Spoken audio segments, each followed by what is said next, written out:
Who was Valentine Ackland? Valentine Ackland, this is Valentine Ackland. She was a poet, she was a lesbian cross-dresser, she was a social justice activist, she was a lifetime companion of Sylvia Townsend Warner, and she was a remarkable person and also a communist. Communism was a big part of her life. In later life, she returned to the Roman Catholic Church and then left it after Vatican II and then became a Quaker.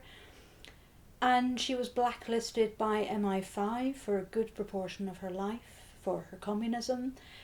But her poetry is what she'd want to be remembered by. However, now she's pretty much remembered because she was basically Sylvia Townsend Warner's wife. Why has there not been a biography of her before?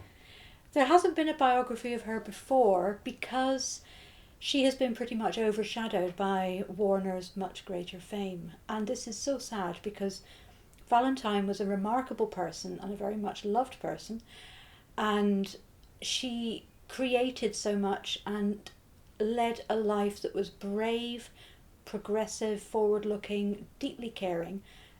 She was an important person. So finally we have this wonderful biography by Frances Bingham to show us not just about what a lesbian's life was like in the 1920s, 30s, all the way through the 60s, but also what it was like to be a communist in the 30s, 40s, 50s and 60s, what it was like to work for better working and living conditions for the rural poor and for agricultural labourers, and working for refugee relief during the Spanish Civil War.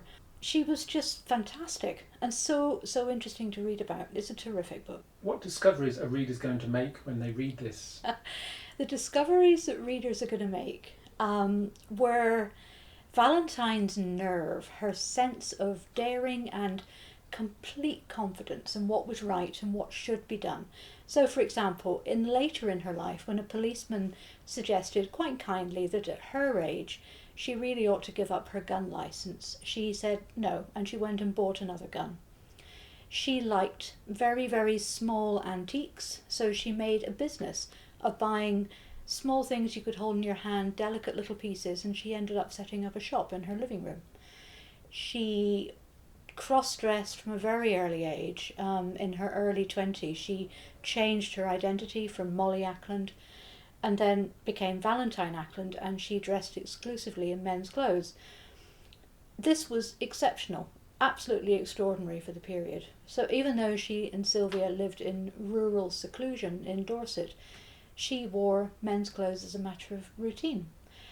She led a life that was extremely passionate. She had affairs with many, many women. Her life with Sylvia was not monogamous, and there were some terrific upsets and dramas based on their passions and their sense of integrity.